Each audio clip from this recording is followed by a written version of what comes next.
Hello friends, welcome to Unacademy YouTube channel. मैं निर्मेश कुमार, आपका Unacademy educator, आज YouTube current affairs with Nirmesh Kumar channel पे आपके लिए एक नया वीडियो लेकर के आया हूँ। इसमें हम लोग देखेंगे कि अभी हाल ही में जो हमारे नोबेल पुरस्कार के जो वितरण किया गया है, ये 2020 के लिए जो नोबेल प्राइज़ दिए गए हैं, किसको किस श्रेणी में पुरस्कार मिला है और किस वजह से मिला है, ये तो देखेंगे। इसके साथ साथ हम लोग ये भी देखेंगे कि हमारे नोबेल प्राइज़ किस लिए दिए जाते हैं, कहाँ से शुरुआत हुई, कौन सा देश इसको देता है।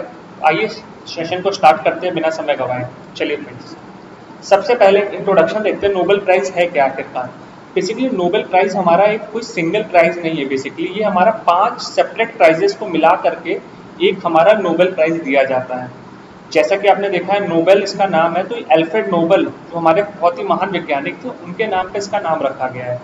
तो उनके हिसाब से नोबेल प्राइज़ उनको दिया जाता था जिसने, या फिर उस साइंटिस्ट ने, या फिर उस जो भी हमारे शोधकर्ता ने पिछले गत वर्ष में, यानी कि प्रीसीडिंग ईयर में हमारे ह्यूमन काइंड यानी कि इंसानी सभ्यता के लिए बहुत ही बड़ी आविष्कार या कोई खोज करी हो, जिससे कि हमारे ह्यूमन काइंड को बहुत ही बेनिफिट मिले, तो उसके लिए हमें नोबेल प्राइज़ दिया जाता था।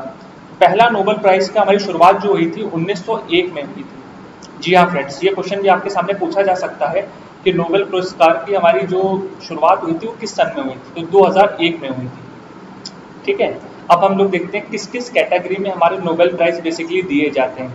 तो फ्रेंड्स, नोबेल प्राइज़ जो आपने सुना होगा 6 कैटेगरी में दिए जाते हैं, तो ये बिल्कुल गलत बात है। नोबेल प्राइज़ हमेशा 5 फील्ड में दिए जाते हैं। पहला हमारा फिजिक्स है, भौतिक विज्ञान जिसे कहते हैं।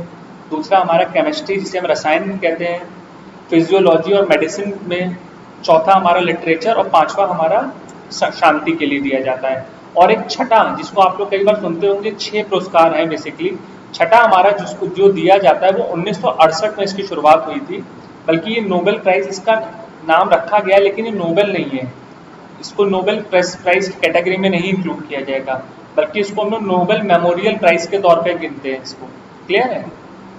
चलिए आइए देखते हैं कि कौन सा देश हमारा कौन से पुरस्कार को देता है। देखिए, जो हमारे सारे पुरस्कार हैं एक्सेप्ट पीस, जो नोबेल पीस प्राइज़ था, हमने शुरुआत के 5 में देखा था, एक नोबेल शांति पुरस्कार था। ठीक है, ये जो है नॉर्वे देता है, हमारा नॉर्वे देश देता है। बाकी बाकी 4 वो और हमारा नोबेल मेमोरियल प्राइज़ ये सब स्वीडन देता है। तो ये क्वेश्चन भी आपके एग्जाम में कई बार पूछा जा चुका है और कभी भी पूछा जा सकता है, तो हमेशा याद रखिएगा, नोबेल पीस प्राइज़ शांति का जो हमारा नोबेल पुरस्कार है वो नॉर्वे देता है। बाकी सारे रसायन हो गया या भौतिक विज्ञान या लिटरेचर का हो गया, ये सब हमारा स्वीडन देता है। ठीक है, और अभी हम लोगों ने देखा ये जो नोबेल मेमोरियल प्राइज़ है, इसकी हमारी स्थापना जो हुई थी 1968 में हुई थी।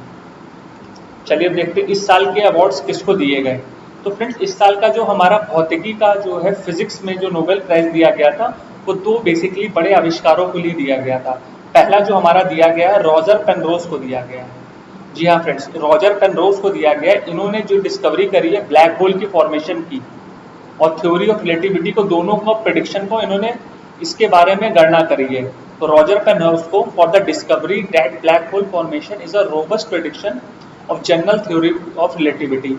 आपने देखा होगा एल्बर्ट आइंस्टाइन की थ्योरी ऑफ रिलेटिविटी है, उसी का इन्होंने मद्देनजर रखते हुए कि ब्लैक होल का फॉर्मेशन जो होता है हमारा थ्योरी ऑफ रिलेटिविटी के मुख्य कारण की वजह से होता है।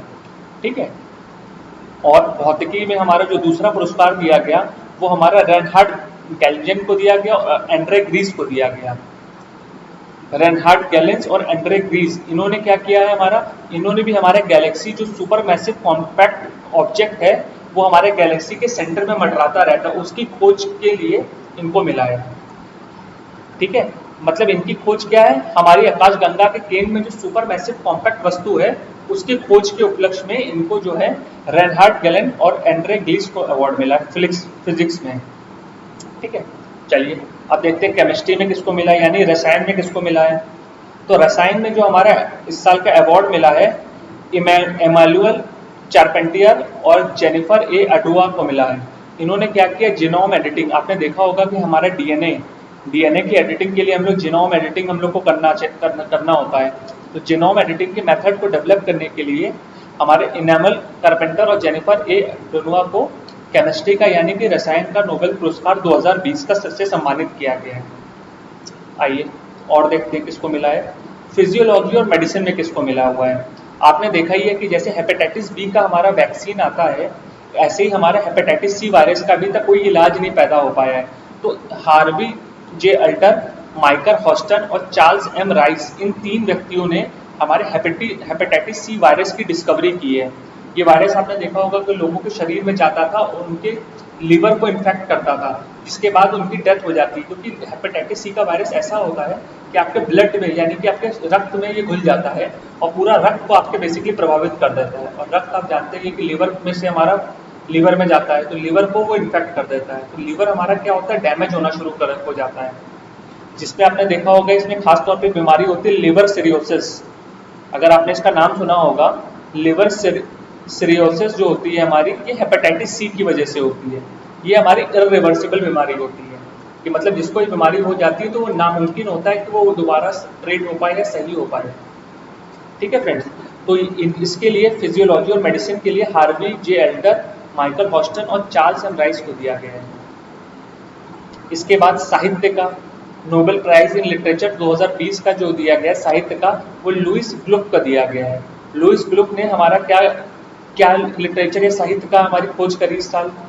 उनकी एक हमारी रचना है, for her unmistakable poetic voice that with her austere beauty make individual existence in universe.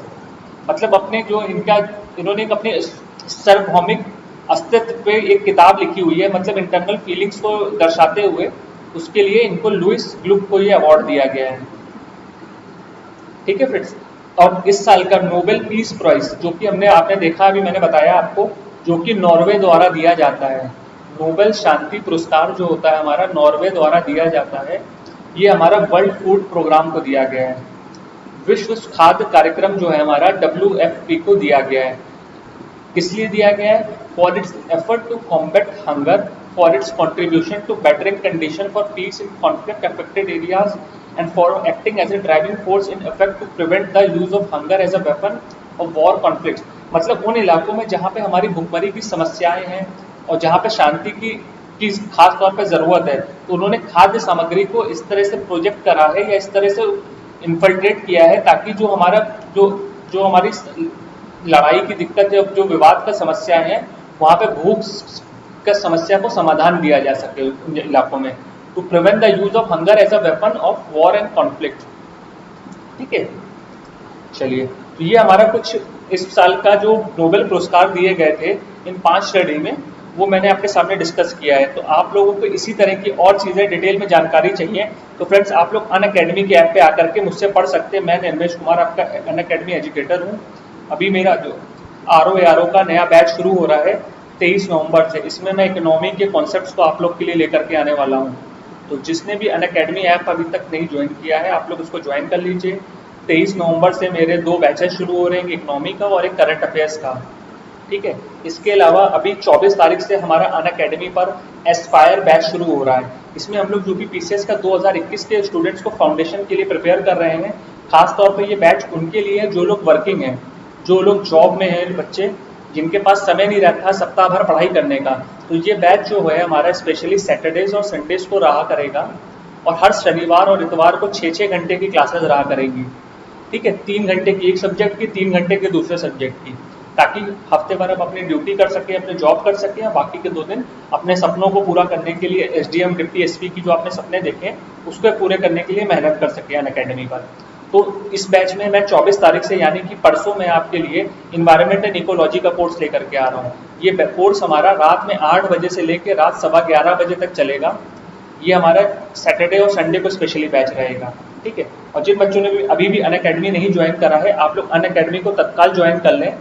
और करंटली अभी मेरा एक 15 अक्टूबर से बैच चल रहा है मेंस आंसर राइटिंग का। तो ये सब कोर्सेज जो है अनअकैडमी में मेरे चल रहे हैं और आने वाले मैंने आपको विस्तृत तौर पर बताया है। तो आप लोग अनअकैडमी के ऐप को तुरंत डाउनलोड करें, और अगर आप अनअकैडमी का प्लस का सब्सक्रिप्शन चाहते हैं, इन कोर्सेज में एनरोल होना चाहते हैं, तो ये अनअकैडमी के ज्वाइनिंग फीस है।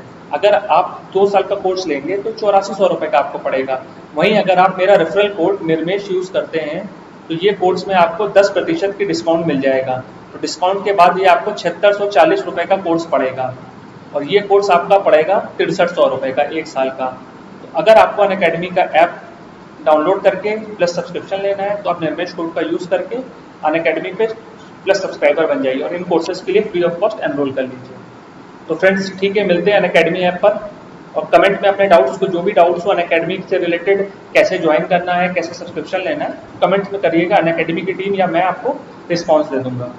तो thank you friends for joining for such a beautiful lesson. Bye bye, अपना ख्याल रखिएगा।